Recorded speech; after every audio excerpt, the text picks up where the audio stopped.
bwe naagenda eyo bwe kigenda okubeera kakati nange najja n'agamba abo okitegeera emmere yonna gye ndabye ku gundi njiguddemu okitegeera ebyennyanja e Kampala tulina mpuuta yokka wano ndi mu shrimp salmon nene omubiri ne guttuka nze bimu bikyano bbirya nze buli kimu nedda buli kimu nze buli kimu ndya olemeera ogezaako buli kimu nze buli kimu nkirya Mother Nature nayingiddewo dda ate mmwe abakatweyongako mwebale nnyo nnyini ddala okubanga mwegasse ku mukutu gwennyini gwe mulina okubanga kwemuli nagamba ngenda ba mbawa everything ngenda ba ngenda mbafefeetera every parts of the world. Right now I'm in Boston. Ngenda neebuza mbaweeki mwabali wana mukunda best hours no yes. Sacrificing your time, they are sacrificing their time. Yes. And I'm telling you once again, I'm having another person and mze muita my person gwenga gwali awo omuyito tagenda batubuzaako ante we're so excited to have you buza kubatubuza nzo maiwe nkuba nawe kiba kibozo ku kibozo. My name is Halin Nsimbi, but as known as Calton Walusimbi. Nene nsiramuka amanya kati ndi mu process ya gakyusa. Wanji? Owulidde. Ekyo tugenda genda okubanga tekinkuye wala. What led you to kukyusa ate amanya? Munange obulamu bujja ku America obulamu bukyuka. You know, the life that I knew in Uganda is not the life that I know right now. Yeah. Tutwale much into details kubanga abana ali awo yeebuuza amanya ate Calton ate amanya ate musira. Yes. Ekisira kino kya salaamu alaykum. Wa alaykum salaam. Nera kaka tuli mu kisiibo naye nsiibira nno ddala obwedda tondaba nga sina kyennywa munange nedda kyoba olaba n'emmere situnulayo owulira akakawo situnulayo omwezi kasita tuyingidde March twatandika tuli mu ssaawa emu ne zigenda nga kati zikkirira kati tusibulukwamu abiri. So how are you finding it okusiba kwe Uganda n'okusiba kwa wano mu US? Okusiba kwe Uganda kwali kumpi. Gundi akasana nga kakkirira mangu naye wana akasana kalwawo. Wanji ate nge choose come time. Jetuko obudde. Mwana mukwano gwange omuyali yakava Uganda recent nagezaako okusiba mukwano. Jukira time yeri ndala ne time yene ndala. Enjala neruma. Katatu feeko. Tango tesobode kufa naye kyabadde kikambwe right now. So tumusabira busabisa sala atere kama amususa. Alhamdulillah. Abadde kyatunyona ku kyamanya. Kakati ndi mu process y'okugakyusa kubanga I believe nti zengatto zange zenjamu, you know. Nkyusiza amanya, you know, like ebyokusaagasaaga naye, you know, like naina identity crisis omanyi otuuka wano n'otandika okwenoonya nga teweemanyi, you know, ngwa mu ddiini ki, you know, abazadde be batulonderawo naye ate kaakati engeri gye nasinzanga e Uganda ne wano yakyuka in that Uganda edini yes at that moment it was working for me naye kakati bwe babeera babuulira abantu it is not for me anymore. You know, edini okubeera nti bannange olina okumenya namenya ebikoleko byonna nabikutula ebyange bikutufu Bible yogina nina Quran kati. That's so interesting man. Ali yakatwengako program etwa Who Cares Show from Brian Nayingidwe aka Mother Nature, the only African American bearded wengama bearded mutwale abakitegera male mother. So no mukwano gwange nali mutunyonyera ngeri je choose erinnya okuva mu Calton kanate musira ali mu process kugamba biwanvu kitwala bbanga ki erinnya okukyuka no mu USA. Tekitwala bbanga ddene ninayo okufuna yeyo ebbaluwa ezimu naye kakati njagala kulikyusiriza ddala ng'obutuuze nga buyingidde. So kakati amanya kwegamba bwe banambuuza amanya gange nja mbeerawo n'ebiwandiiko byange. Olina bannabiwandiiko manituka butisawo nenjogera nti nze gundi nyange ndijja muno nditeeka mu gundi nanga nti ab'amateeka bwe batugamba. Wanji? So nkola mu USA twalabaganako way back, was it last year? Last year, yes. Pride, I was so New excited York. to have you. How long have you been in the US? I have been here since 2014. emyaka gigenda wera 10 akatabo akafuna dolina muto olugera ng'ebintu byempapula otabimanyi mwana gwe munange abayo different to it's different thing to some of us wala abantu abamu abajja wede batugamba nti bayina green card zaabwe abantu abamu abajja wanene batugamba munange it's a process y'okufuna empapula so kati ayogera otutwale mu court tangaze nze nagira mu process eyo kubanga nze bwe nali ate nve waffe nali simanyi bye ngenda kugwamu nali manyi ngenda kujjano ntandika okukola munange omanyi sente bwebeera ebeere olowooza gyeri nentuuka nenfuna culture shock bangamba nti munange tekijja kusoboka nga tabanyi bitwabeka abazeni bakikola anti munange ng'omulimu gwe gukuleese naye kaakati fe abamu twajja kukyala netusigala olwo ova ku kyogamba nti kansigale mu USA neme kuddayo mu Uganda Uganda wali tewakyali waka Uganda enyuma ng'oli mutamiivu okitegera enyuma kanywemu olwekyo Uganda enyuma ng'oyagala obudde bw'ekiro okitegeera omukyala akimbako Kampala enyuma kiro naye kaakati obwo obudde tebukyali bwange nalinywa nnyo omwenge kwegamba nga ndabira ddala obulamu bw'abakulu bange bwe ngenda okubeeramu okutaayaaya osomye emirimu nga saagala kutaayaaya. So how was okusoma ko mu Uganda? Okusoma kwange saasoma kungi oluzungu ndo nalukuliramu gondo manyi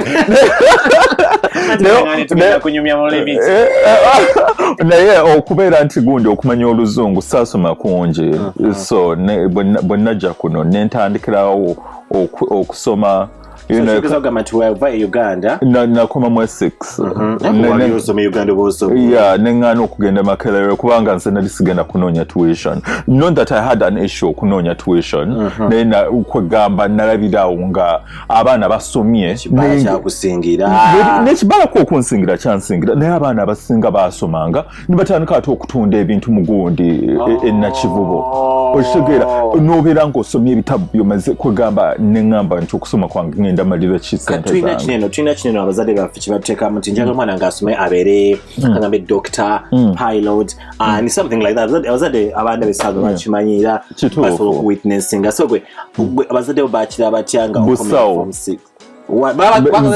nalina kuyingira busawo naye nze engeri gye nakula ne mange neera namubuulire kubanga munange abazadde abamu osobola bakulaba nti oli muntu mukulu abalala kiba kyabalema obeera mwana paka owange yali andaba ng'omukulu ne mugamba maama nze ezo sente ngenda kuzoonoona abasawo kaakati ne bwe twogerera abasawo bali mu kwekalakaasa baagala bongeza sente kyo kiyitiridde gundi mwabalabirira ensi naye kwegamba tebabasasula betaaga bakubira nduulu abasomesa ne beekalakaasa ne babakuba tiyagasi nze ebyo nga sigenda bigenda neneebuulirira kati mami kyamuyisa kitya because nga obinnyo ne mami so wamugamba kyamuyisa kitya ebiseera ebyo nga tewaliiwo kyakkola abazadde nga beekyanga naye owange kubanga gundi omanye omubuulirirawo nti sente zogenda mala z'amanda okitegeera ate kaakati n'ekirala bannange by the time we nali nina okugendera kubanga Essex nagimala 28 nga nina okugenda ebintu byaliwo bingi ebyali ewaka ennyumba yaffe bagyokyeza batuteekakoko teyalivumbula wali ku Sekeba ate kyekyaba munange gundi omusajja yali ayagala ttaka n'atwokya kwegamba ebintu byali awo sorry because it's not easy. It is not easy. So kaakati awo obulamu nendabira ddala nga ewaffe tebukyali bwange. Oline mami oline daddy ndi ne mange ate daddy yenga ali wagatese tatange yali Bungereza waji kwegamba nyumya na muntu ogera na isawa zino Ebiseera bazadde abaana bayinanga bazadde abali e Bulaaya. Ebiseera ngamanyi nti bw'ogendako e Bulaaya mama wo taata nga ali Bulaaya kibeera sewaffe ewaffe munnange taata yali mukyufu naye nga munnange. So kati ye dadi awulira atya nti ovudde mu kusoma okuvuddemu okusoma gw'oyagala bibyo birala? Kaakati ate teyalinawo kyayogera kubanga teyalinawo zaateekamu. Mama otayagamba nti mama akuwaganyiza nedda munnange empozi gundi tetwabeera nayo. So like ojja wano eno otandika okusoma, so tangazamuko okusoma kwa wano mu US ne mu Uganda because omaze form 6 nojja wano ne wayitawo ebbanga kubanga wano najja namala 28 naye wano najja 2014. Otugenda tandika nokubala olaba emyaka gyange bwogenda okiteeka ku internet. Of course emyaka 33 nkyebaliza mukama kubanga okyaliko ebyo nti bagenda kubala myaka ne bagenda kubala bizimbe gani abisulamu ngani abisulamu. Nali njagala nnyo obusawo bwe najja wano nagezaako okuyingira medicine naye nendabira ddala nali mbwagala obuyingiramu naye I was more into arts. Okitegeera ate kaakati bw'oba ozze obulamu bukyukira ddala. Nga bwe nagambye nti bye nali manyi e Kampala si bye byali wano. Nalina culture shock. Okitegeera nti naye nali njagala nnyo okubeera mu Amerika naye ng'omubiri guŋŋamba nti wano si wammwe. Ng'olowooza bannange emmere nga yantama kwegamba nga mbeera wano neera omuntu andeetera ebinyeebwa ye mukwano gwange. Kati omuntu aliyo atulaba essaawa zino alowooza nti okutuba otuuka wano mu Bulaaya kiba kiwedde. Ate tugamba culture shock ate oba otubuuza oyandebe essaawa zino agamba atuyongedde otunyonyera atutangazeemu culture shock eno eva ku ki? Anti kaakati n'ekirala mmanyidde okubeera mu baddugavu bokka kaakati ate ntandise okubeera omuddugavu mu bazungu. Ennimi nnyingi. Ate natuukira California bannange life ki that's life mwattu bibaawo bibatugamba munne nti ekiri California it's happening Monday to Monday every day Monday to Monday naye anti bubeera one thing that kyetulina okumanya nti we need to unlearn our fantasies. Wakitegeera nti ojoyina essuubi nti this is what is going to happen naye ngate obulamu buli bulala. Bannayuganda abasinga sigamba nti bonna sente gundi tebazijjanga mu ssente mu kukola.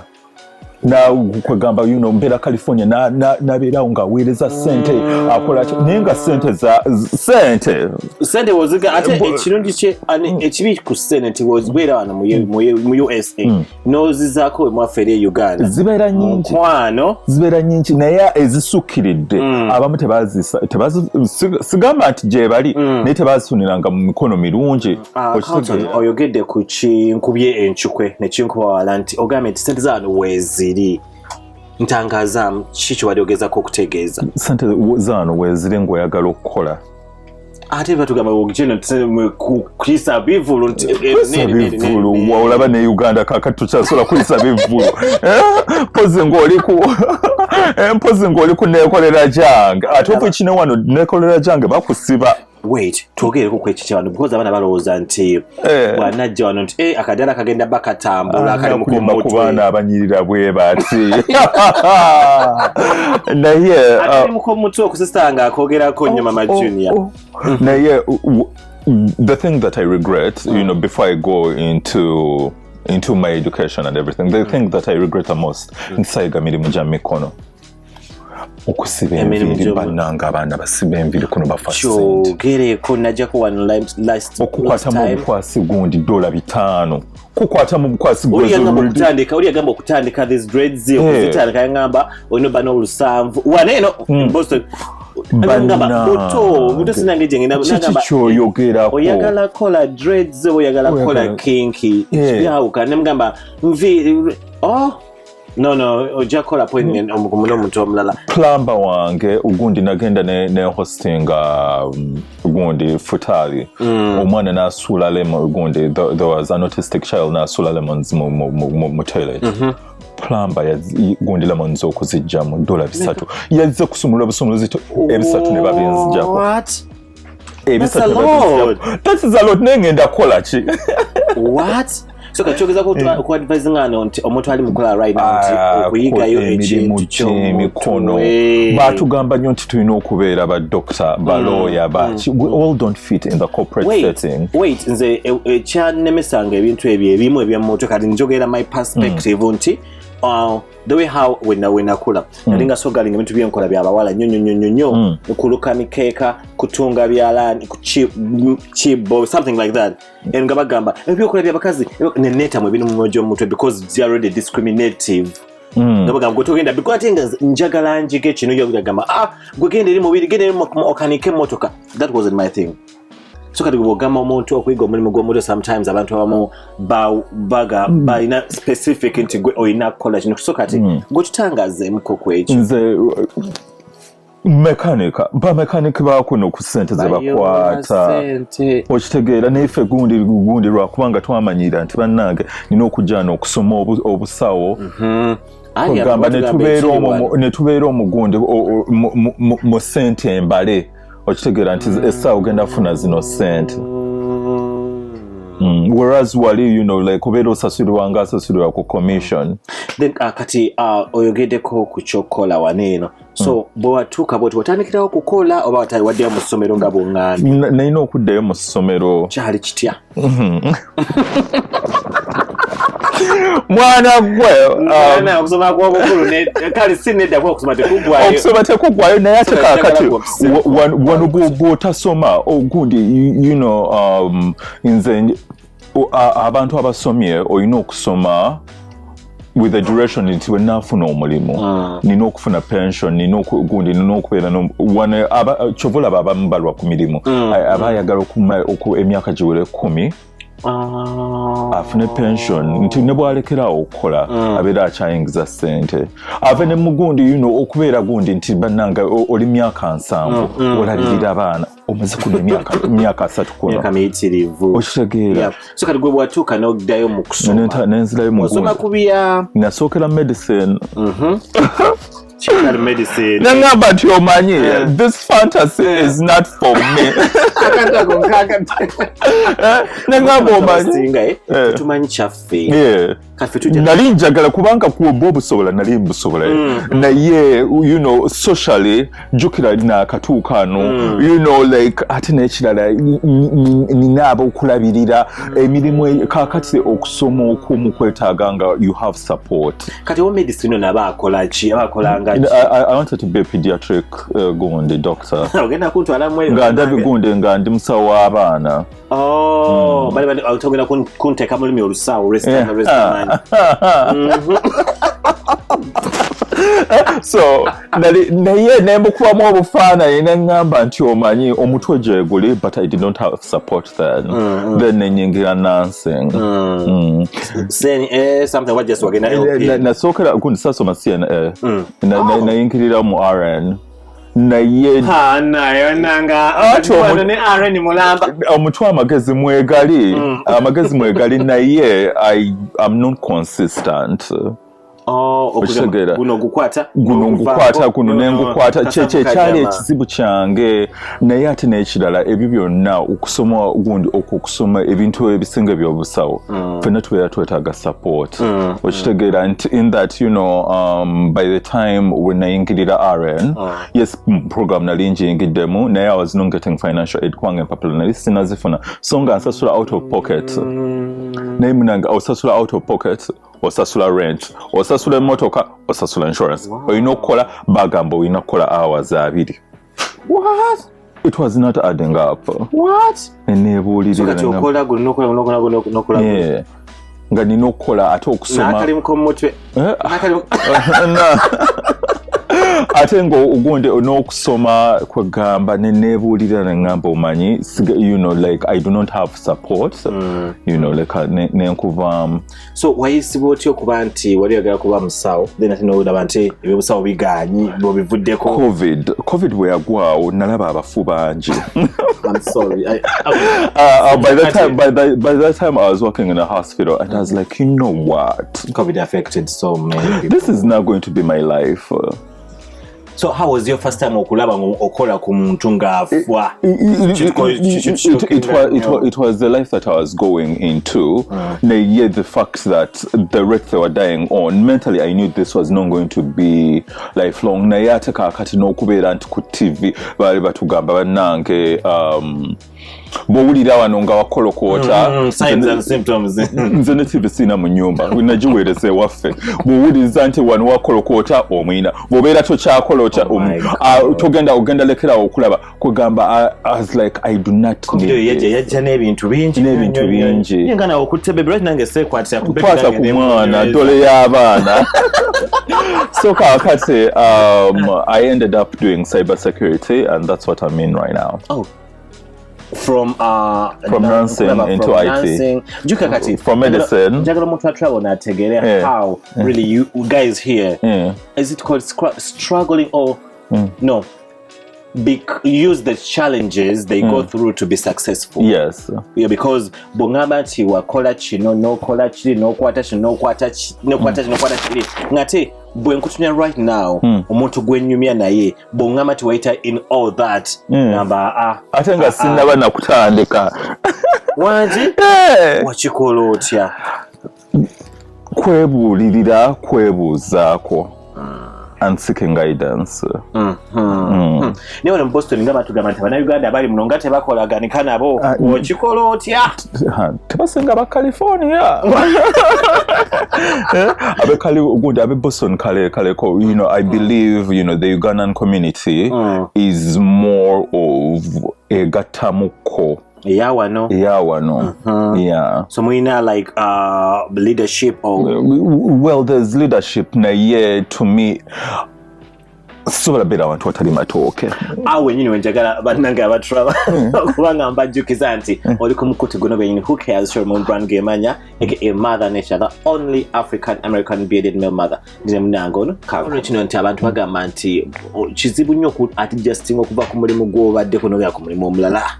Ate nga mutugamba land of opportunity eri wano mu US. Kizibu in a way bw'obeera ky'omanyidde. Naye if you are ready for a fresh start, I think for me, like coming from Uganda to the States, that was a fresh start. Which taking a risk. Mama wange nature kyangamba nti Calton jogenze sagala obeere kubanga bo babeeranga ku gundi ku mirimu ne babeerawo nabona all the time. Bananga olina ogundi nabeera nk'empozi omulimu togwagala nobeera ng'okaaba nabo. Ati nane dino ti. Okay, so commercialization ngambe zino. Tubeera ogundi nze neera kasita ogundi bwe nakolanga because I have had to work odd jobs. I've had to work in assisted livings. I've had to work in nursing homes. If it doesn't suit me, I am going to give myself 2 weeks. Mbagambe sigenda kudda. What? Nze sinyigibwa mutooke. Omanyi oyogedde ku kyagamba nti abazadde baffe bayogera nnyo twabona ne tuba abazadde bano ababeera mu relationships nga they're toxic. Naye ng'atudde lw'abaana kunyumiza kubonaabona kw'abaana mama wange bannange abaana bange. And many of us having seen those toxic relationships is why some of our relationships are not working, because tubeera projecting ebintu bazadde byaffe bye bayitamu ku bantu be twagala okitegeera. Tugambye bannange kitaawe bwe yafulumanga yagendanga kuyenda nyina n'akaaba omwami wo afulumye genda nabeera na mikwano gye gwe naawe n'otandika okulowooza nti agenze mu bwenzi. Naye ne bannange okubeerawo laavu nzibu mwana wa nnyabo. Yes. Naye we cannot project other people onto the people we have. Bye biremeseza abantu obufumbo, majority projection. Bunyinga ati kizibu kyakwewala. Calton, for real kizibu kyakwewala. Obufumbo nine boba. Nature of all about these sibisobola okikoze osobola nti mbere n'omuntu wange tubere wano eno agenze ku mulimu nti lwaki mulondoola sibisobola kyogamba kugenda ba gye bali naye nze singo naye nga sikulimba okufuna olugambo okuddawo okunyumyanyumyako tukola nnyo bannanga ate gwokola kiro wali okozeko ekiro nali nkola kiro difference gyola mukola ekyo nokola emisana nkola sina nali nkozeeko ekiro right now that I'm doing cyber security Uber ye musasula I am an Uber driver. Wow. Yeah, when I left the hospital, waliwo ugundi emirimu nga kwegamba ebintu byokwambala nsusebino datu limo kunsukako oyogede ku Nansi ngevudde mu Nansi ogenze mu cyber security naye nze okuvuga Uber Uber pays for school like I'm not paying tuition because Uber is paying for school. Oh God. Kubanga tuition gundi ezifuna zitya zino abana baliyo babe kwebuuzaako abana baliyo banji bagala mutwebuuze kufa ababitegeera and that's why tuleeta came with such people to talk about these things because abantu balowooza nti bagala okumanya where these opportunities are. Yeah, nze kaakati bagala kusoma bagala nnyo ssente bagala nnyo ssente naye ate n'ekirala nga bwe nabadde nkugambye nti nali struggling okusasula rent okusasula ssente z'okusoma empapula tezinnaba kuyingirawo ate nina okulabirira ab'e Kampala. Stress. So kakati when the opportunity came nga Uber egenda kunsasulira okusoma I took it. All I have to do is kuvuga a certain number of hours. So tebakusasula musala bansasula sente ze bansasula bulijjo. Naye nze gundi it is like a benefit. Yeah, it's like a benefit. Wow. Kiringanga kakati ku mulimu gy'okolera nti bw'obeera gundi okoze emyaka ng'ebiri ne bagamba nti bagenda tandika okuweerera tebakusalako musaala babeera bakuweerera so like ebeera benefit. Kati banga like wenajja n'ensoma bye nasoma kati kubanga they wanted me on the job they paid for my CNA classes. Yes. Nti nabamu bajja ne banga balina bo okubisasula nti ogenda kusasula naye nze kubanga I was ku mulimu nga bamanyidde okola walune kubanga naffe engeri gyo bakiyita gy'okolamu ku mulimu oba something n'ebisima bantu abamu banetwekwasa naye nga n'ebisima nabyo gyebiri bagamba nti mula ogende Boston Boston naye tuli baloko omudagala tobuuka I don't know Boston eno nti simanyi lwaki bakiyita kinnauganda Bannayuganda have phone comfort here as a home wangeri buli gwomugamba ngenda gundi buli agende Boston fo feri muntu batono nyo gama twane mbera mu West Virginia era fe batu balantu omu babiri basatu bana batano na yeno mwina amatoke ebyenyanja ebekalumbijjawa tugenda mu state antendala wali ate mukwano gwaffe ate naye tetumanyi waje tugenda tuli mugulako eyo like 3 hours drive to go. Nze kakati amatoke gali literally down the street nkota oba just boxi what enkota munange era nazenga mayingenda agenda wali eri nfune mu nnyonyi z'ettooke ziyo nali wako mwami yali agenda banna obobezetoke binyuma bino bannange naye bane I've found love in Boston.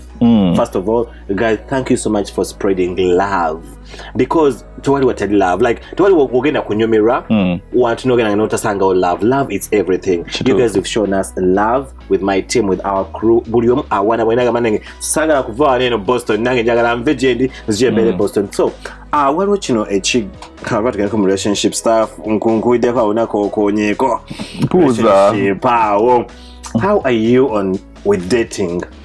I'm currently single. Ngambe konti yali divorce anengenda byasa nanje engaged. I've been engaged a couple of times.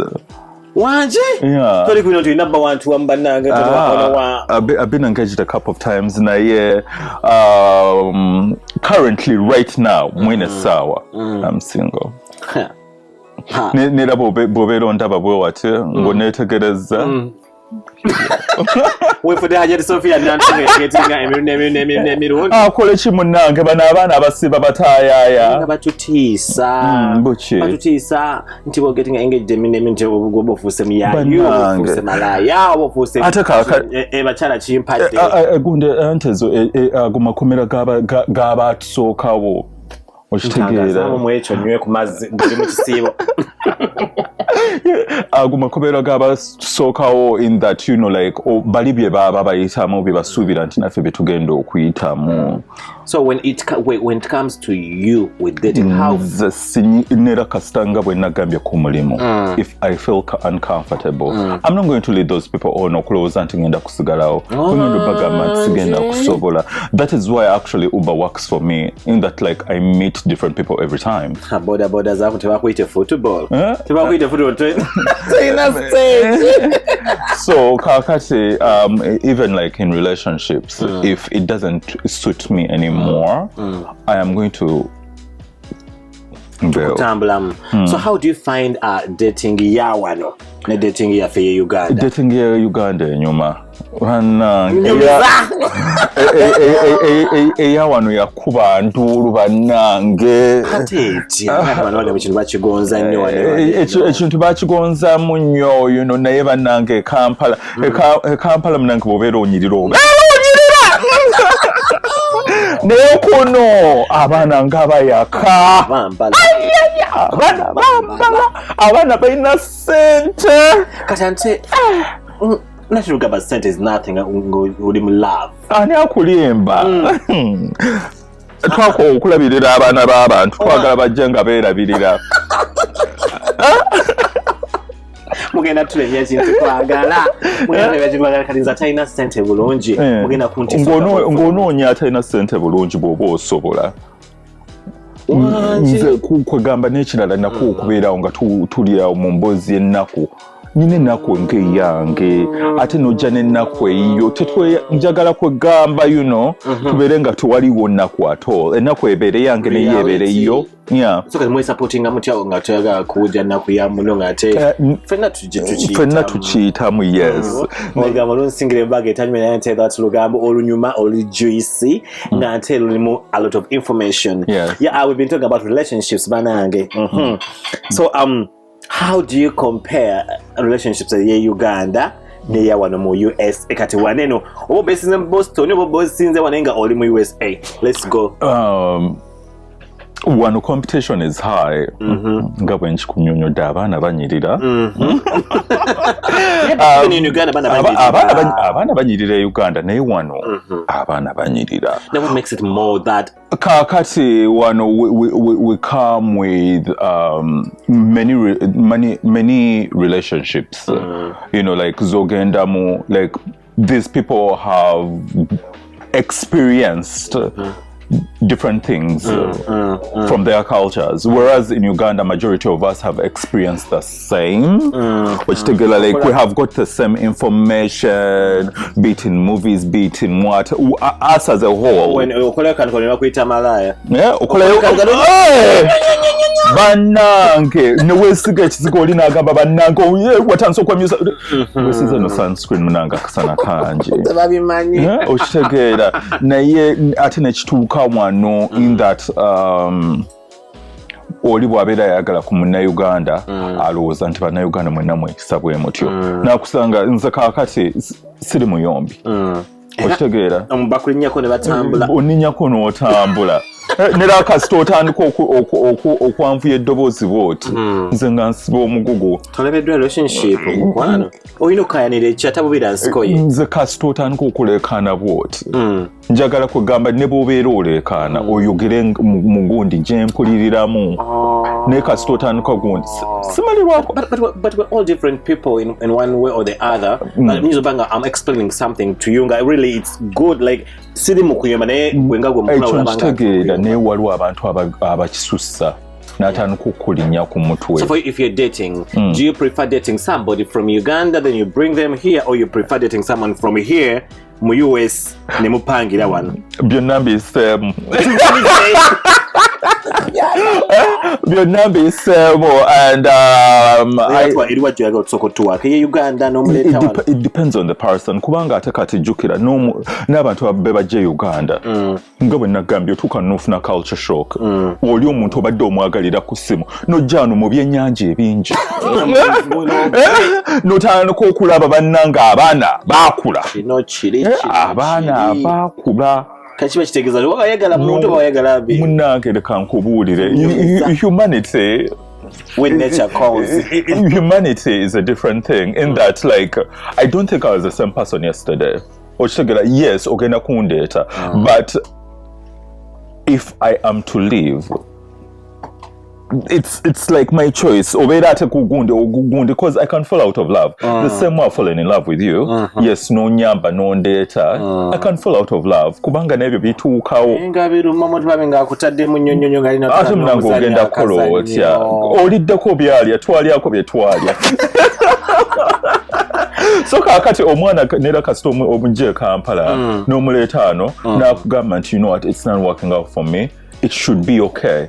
That is the other thing. We Ugandans do not know how to handle rejection. How? Banango kwegamba mutu, you know, like we do not know how to handle no.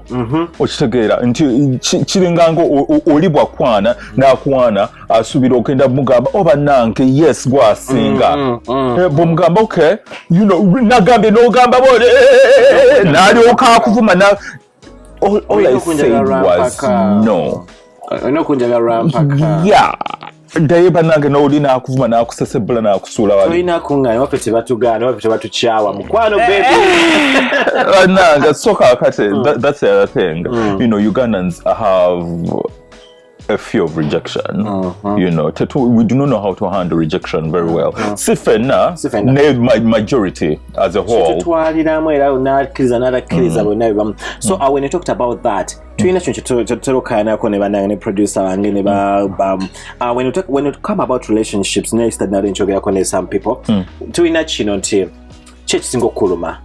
ono omuntu akucheatinzeeko notenga nti gundi acheatinzeeko n'akumona akwetondera n'akwetondera nabaawo omuntu omwinako crush tomugamba nga wanawulira bannanga wulira oyagala omukimugambe bannanga tisitibwakibaki naye tolinanga ejjo okimugamba then wabaawo omuntu okukyawa kiki ekisinga okuluma? I can, because I have been through all situations. Byonna bannange be bandeetera byonna mbisaid. Okay, but having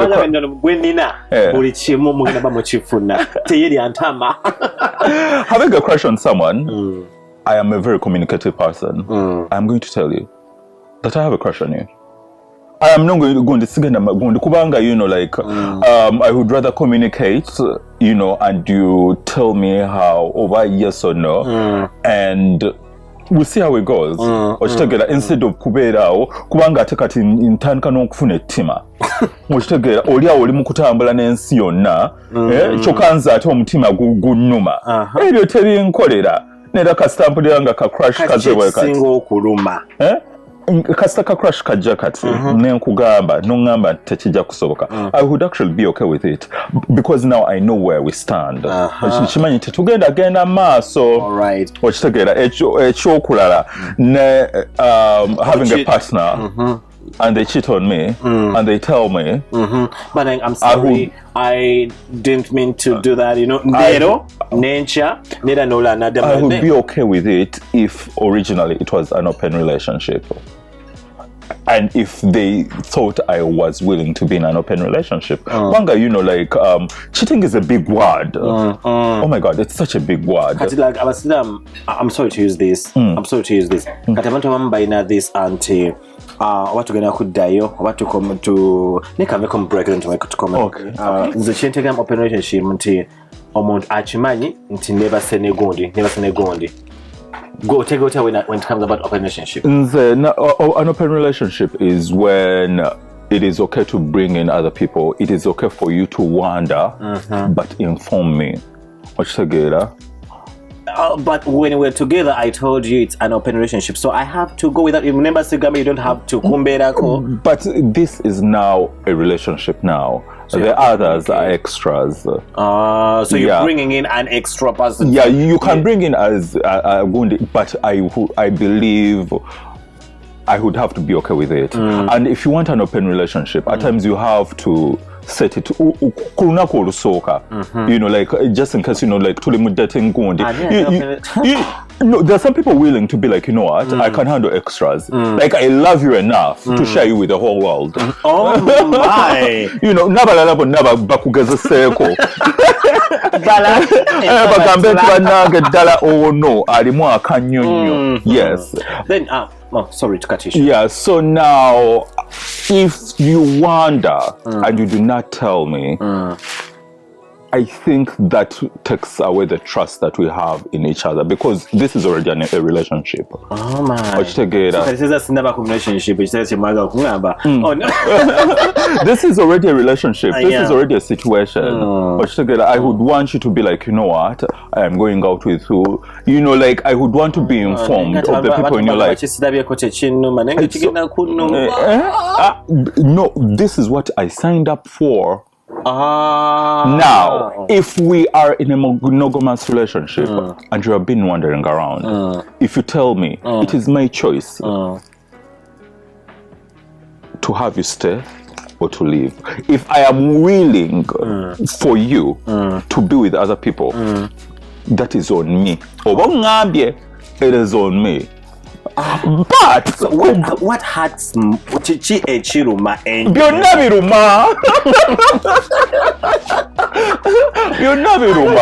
it was really a wonderful conversation, because we at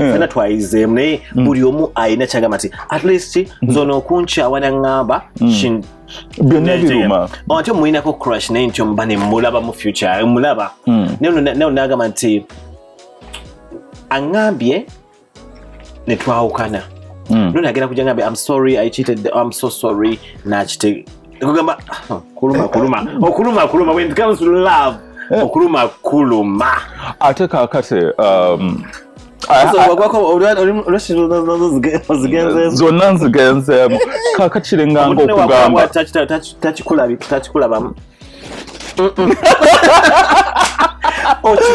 try to keep all this beautiful and sexy and I've had so much body dysmorphia.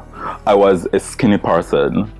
Bwe nali omutini bannange olina okugeja bwengeze bannange ogeze nnyo. So like I developed so much body dysmorphia, you know, omubiri gwange nengukyawa naye natuuka ekiseera nentandika okweyagala. And I do such is a problem, an issue. It is an issue. It is a problem, because some people go to the extent of doing things that kill them.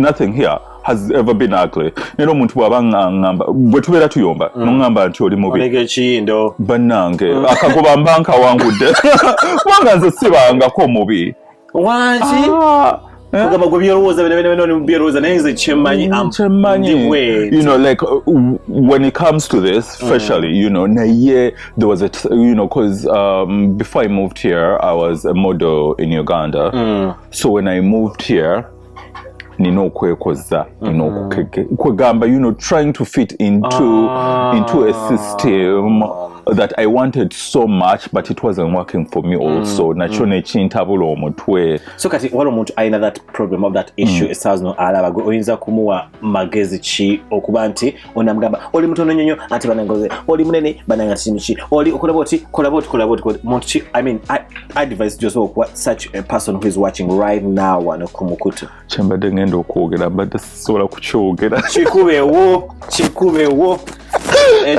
naye, you know, self-love is key. Bw'oteyagala kusooka tewali agenda kwagala. Exactly. Yeah. Wow, that's really so wonderful. So nkashuga kwotenze. You know, I'm planning to run for when I get my citizenship. I'm planning to run for Senate. Yeah, ngenda kuyingirira ddala amateeka ga US America. Ogakola Homeland Security. Nera munda mwengenda okuyingirira. Oh my God, that's a really ekiroto kyo natinja gadde ekiroto kyo because ekiroto kyo binene. Manyi abantu kitumesa okubuildinga these dreams ntulina obuloto obutone. Nakikola ntya nze ndi Munnayuganda nasobola okubanga nti ndidingako agamakomera abageteekamu. Gundi yakikola Obama. Obama President wa US. Kisoboka. Yes, nekirala gundi some prisons are personal prisons. Okitegeera, you know, like refusing to do something because toyagala society egenda kundaba etya. That's already a personal prison. Wait, oyogede question njukirako way back when agenda keyo nga ni mu Uganda nonyeze emirimu kati ngotuko okusaba mulimu oyinagamba gwe tuyogera tuwulire oyogera nga abawala oli muwala oli mulenzi so kati bambi ekintu ne kibanga kimbeerako oza mugamba pasina bagenda kumpa mulimu because nti njogera nga abawala so ne kiba nti kya affectinga nnyo ne thank God nti nalaba Dr. Stella Nyanzi Makerere University na make okungamba nti wabwoli wali omuntu ayagala the way how you are nti be who you are bring gaswango inachoita ku table about background noise. But the dysmorphia is how you see yourself. When you feel you're not enough, and you know, like you, like toligwe, okitegeera kati nze nga bwe nkugambye nti nali mutini. Okitegeera ntuuse mu America emmere yakuno tewooma naye eriika bannange like I had this thing where you know like there were so many sweets that I wanted to gund naina amaalo okitegeera naina amaalo kati nekirala there was a time one of the big musicians, I can't mention him here. I think we did big one of the big one of the big musicians, it wasn't in my situation, yagula emotoka ensava n'agitwala e Kampala okitegeera so kaakati ne wabeerawo omuntu gwe nali mmanyi yakajja kuno n'agula emmotoka y'emu okubeera ng'omuyimbi oyo esente tonnafuna sente tonnaweza sente okitegeera kwegamba ng'ayina vyu eno nti oli bw'aba akikoze nange nkisobola naye nga tannatuusa kiki tuyiga mu kino amaalo gundi like the fantasies that will come from gundi okufuna okujja ewaka ne tuzireeta kuno then you fall when tewali kirema yes but everything has its timing. You have to work to be in a certain place. You know like nga bwe nagambye nti munange you know sente yes bali baziweereza naye of which kakati abamu basayiningisanga abakadde check okitegeera check kwegamba omukadde n'amuwa sente jjukira sente zedda before banking and everything tezayinanga money trail okitegeera oli akatuuka kuno myezi 6 azimbye ennyumba bwabwo n'ogamba ati nange bwe naagenda eyo bwe kigenda okubeera kakati nange najja naaga amaalo okitegeera emmere yonna gye ndabye ku gundi njiguddemu okitegeera ebyennyanja e Kampala tulina mpuuta yokka wano ndi mu shrimp salmon nene omubiri ne guttuka nze bimu bitano birya nze buli kimu nedda buli kimu nze buli kimu ndya tolemerera ogezaako buli kimu nze buli kimu nkirya so kakati I had to unlearn, you know, like I am so thankful nti mama wange kuno kwa America mwita namakulu akimanyi pushed me in a direction where I had to even get a therapist. Thank you to Long John's you're loved and appreciated. Really nice. Yes, I had to get a therapist and I've had to unlearn my ways. That is what I wanted. Natuka gundi ngesenge change kyonna mujjudde engatto because naine engatto emu nga noonya emirimu e Kampala. So nenzija kuno nga buli ngatto njagala. Njagala.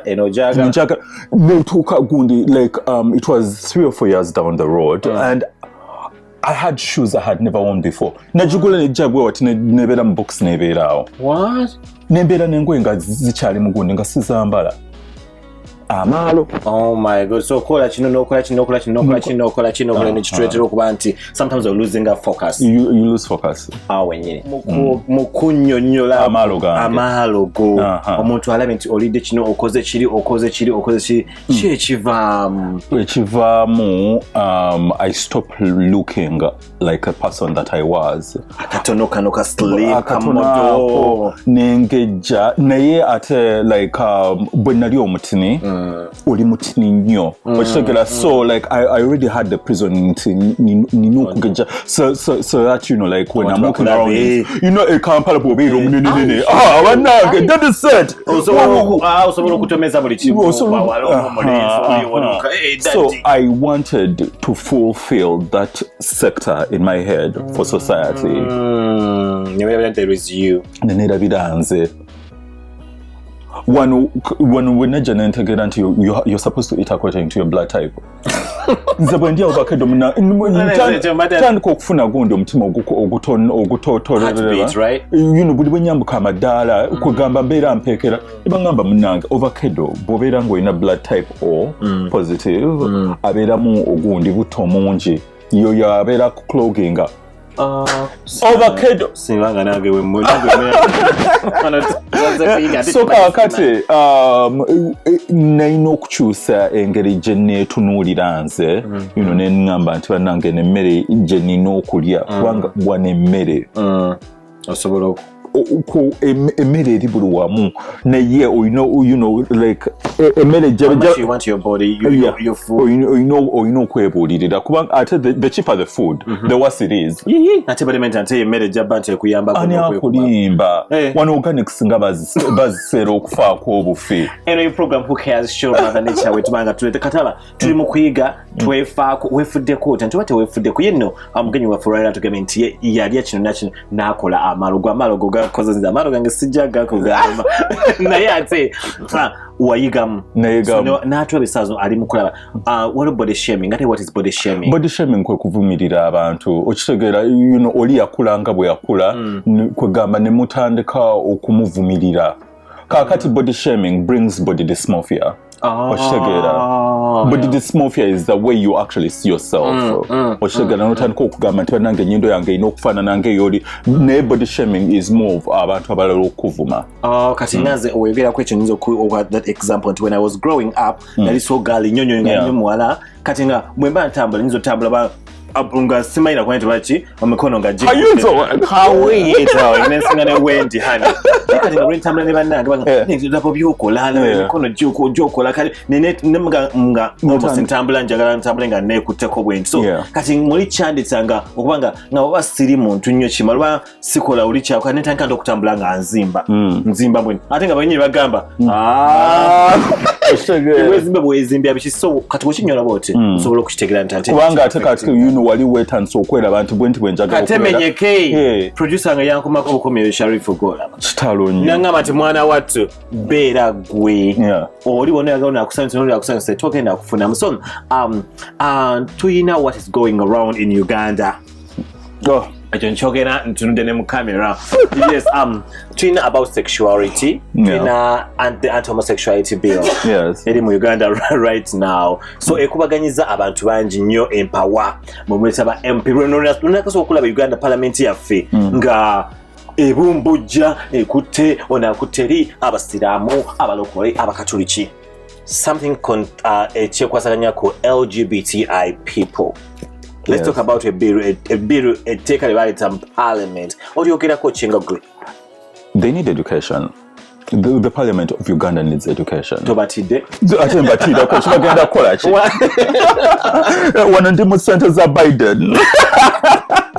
Okay? Yeah. But they need education. How? Anything that is not a heterosexual normative, they're like, it is spoiling our children. They confuse pedophilia and homosexuality. Pedophilia is abasajja abakazi abagala abaana abatanneetuusa underage before you gundi nga tonnaba kutuuka olina kwana there is pedophilia. Then homosexuality, babeera abantu bakulu. They're of sane minds. You know, but speaking of that bill, there was an MP who webabuuza nti, let's talk about abasomesa abakwana abaana ku ssomero. Nagamba he is okay with it. Abaana abawala ku ssomero kubanga nange nze gye nasomera ekitende St. Mary's kitende abasomesa nga bakwana abaana ku ssomero mubeera mwakamaliriza essobwe muti mugenda ku mbaga. Mentally it was okay then because you know tukula mu society where we are supposed to kind of respect our elders so probably we thought it was right but it was wrong. So now the MP was okay with that. Naye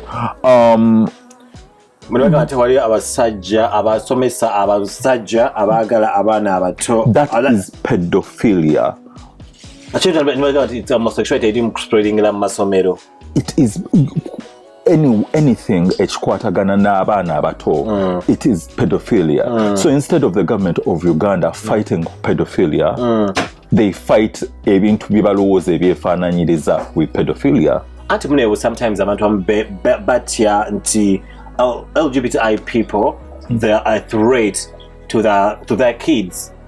Era bakikulembeza nnyo abaana baffe tebagala abaana baffe tutaasa abaana baffe ekintu ekize abazungu kati rate kati gwe muno mu USA bagamba nti abazungu basinga okupushinga homosexuality in Africa. Gwe otambudde kati okiraba otya gwe nga gwe? Anything is blamed on the West, of which they may be right, they may be wrong. Who am I to say? Yeah, but when it comes to the safety of the LGBTQI people in Uganda, I think it's, you know, like Chitwala, it takes away the safety in that they cannot be who they are. Yeah, tibakiza nti whereby waloli yagamba nti nsobola okukweka omwana wange nga bye oba nga sso omuntu naye nesitukweka musiyazi nesitukweka gay person or a lesbian or a what nti omwayo bamwana wange ne bamutta ne bamutuma because eddiini tetukkiriza oba ekyo naba bakyogerako mu Bible. So how do you talk about that? What's your opinion about that? I never read about homosexuality in the Bible. I never read it in the Bible. Story Sodom and Gomorrah. Bible no, but I didn't read it in that sense. I read it about grown-up people. They were angels and grown people, not and children. Let's talk about the Bible. The Bible. Katukomeo. Parents abasinga they bafanyo ku baana baabwe. Yes, in Uganda. Okay, let me say in Africa or everywhere bafanyo ku baana. So ne bagamba nti basobola okutoleratinga ebyo mukolere oba abasezi bakolere ne tebaga be imposinga ku baana baabwe. So ne bagamba nti omuntu oyo ayagadde oba atusizaako actually kinyonyede bulungi there is pedophilia and homosexuality. So gwe olaba otya how those parliamentarians were reacting on that bill? How did it affect will it add any impact to the people or to the society of Uganda? It's in a way or three, it is instilling fear in the people of Uganda. Wakitegera kubanga when you give birth to a child, the child is out of your hands. Katonda yamukuwadde. Wakitegera ogenda mukyusa otya? I don't know. So now, you know, like that fear that is instilled, it's instilled not only in the LGBTQI people, but their parents and guardians also. And the one thing that I've noticed, if you have children, bino ebintu by'okuwummulawummula ebyo byonna biggalawo nze nga nze ebyo byonna biggalawo nti omwana agenza okuwummula anko omumanyiiko otya omumanyi kiwanvu ki wa anti wange weeguni ebyo now you know like the battle needs to be against pedophilia. It needs to be protecting children against pedophilia. It doesn't matter whether man or over gundi kubanga nga bwe nkugambye nti nze bwe nagendera mu secondary. Primary twali mu P7 omusomesa ng'akwana omwana it was big news. Omwana sobola kumwogera kubanga ali mwana wa munene. It was big news. Otambulidde nnyo mu banene. Otambulidde nnyo mu banene. It was big news in 2002. That's when I did my P7. Yeah, kubanga ogundi omwana lwakubanga wa mubiribiri, you know, n'atandika okumukwana. Oh my God. That is pedophilia. You know, and homosexuality shouldn't be, you know, like an excuse to harm everyone. Kubanga when that bill passed, I have a friend who's a doctor, Bazala, an intersex child. That was the last church group generally. Nibagamba kakati waliwo omukyala azadde gundi omwana ali intersex. Ayina akasolo k'abakazi n'ak'abasajja. You know, because they were really going off about, you know, how, you know, transgenders, it is something that's just came out of the wild nechigwa. Nemugamba, okay, like I have trans friends, I'm not going to battle, like I'm not here to explain for you, but I need to explain this for this child. Azalidwa mwala mulenzi, mwagala akola atya, omuzadde yakole ki? Anti kati ntewenza omuzadde we nawulira community kyeyogera nti ekyo kiriyo tuba kuzaala omwana ate ogenda kola kutya okutandika okukyawa omwana nga talina musango. So even there is this kubanga that comes up with, to me, people are born gay, people are born lesbian, people are born transgender. How are you confirming, I mean, how are you bachita oh my God, because kai kakwechino nti olaba ne Uganda right now tosobola nakikakasa multi people born like that nti bakiwa ne President Museveni okumuwa time nti abuze abasawo oba omuntu bamuzaala musiyazi oba simusiyazi. Kakati atejjukira abasawo bwe babuuza already. All right. It's always here. Chiri wano kubuka yazisho madhani chamba nsogola chino na chino na china ya timana watu gwalia watude saka wiza fagafla njagala ulize nga boyiga kwa tujamu ebintu bingi muzino stories inkugambe it's everyday stories gwe chota subira tusobola chikonako wantu chikonako ante gwe mkutu goka kalobuzu chikowa omuntu alawe sawazi no omuntu awuliriza first njagala owe omuntu ali e Uganda yagala okuja mu the USA. Omuntu ali e Uganda ngo yagala okuja mu USA, first follow me on YouTube. I'm a cook. Bono following we can talk about kuja mu USA. Ogenda ne handle to yes, it's Halin Nsimbi's kitchen. Omuntu ajja wano, please come na ekimanye nti ebintu bye wali omanyi si byomanyi eno, ebintu bye twalabanga mu film wano babijjubisa bachongeramu, but it gives you a fresh start, it gives you a new set, it gives you a new life.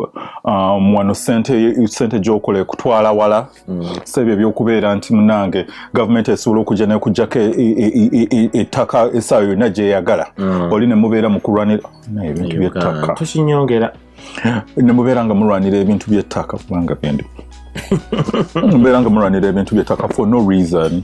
You know, there's security here. You know, mujje ettaka lingi amayumba weegali. Yeah. Then I know omuntu ali wano right now. Omuntu ali wano weeyongera okukola. Kusoma. Ebintu by'okugamba nti bannange nze saagala kusoma. Bangi batandiseko ebintu ebimu bifailing nga bali wano eno naloza yenko. You try again. Because when you wake up in the morning, it's a fresh start. Try again. I know. Then parents with queer people, with LGBTI kids, please show them love. Better go mukwano. Yeah. Then people with hatred, preaching hatred to the community. Mpozi Katonda mu Katonda bayawo omukono abaddiza Katonda bwe baddirira Katonda mpambi muddeyo kwewa Katonda musabe kubanga engeri gy'olungamba nti oyagala kufa ng'oli awo osinza. It doesn't make sense. That's a good one. That's really a good one because I will amanyi Katonda mu ngeri bakiza Katonda mu ngeri. All right, it has been so wonderful to have you on this show. Simanji kigenda ko manenga tetukyatawo. Yes. Wokomawo emboozi tukyalina nnyingi. Ate emboozi tebankabi kati tujja jiddamu tuginyumye tugyongere because bindi byetayogedde kandi nga twetaaga okubyogera tutaaga okugendako mu kitchen yo gy'ofumbira eyo kuba ngambye tuli mu byokufumba tumanya tunagendako bagenda kateeka wano bwe wati twetaaga tumanya onotwalako onotuvugako mu Uber n'otutambuzaako ng'otutambuza mu Boston sometime to come but again sijjako wakwebaza muntu ali awo awuliriza muntu ali alikinga afollowing nti okola kyama inawe kenyinyi bambi kutukyaza n'ogamba ne ngenda kubaawo kuba nti si kyangu ku Bulaaya muba n'obudde butono waneeno fe gye tuva bannabulaaya baba n'obudde butono ddala but you've sacrificed a lot. I can't thank you enough. Thank you enough. Watata. Tubeere bulungi. Bye.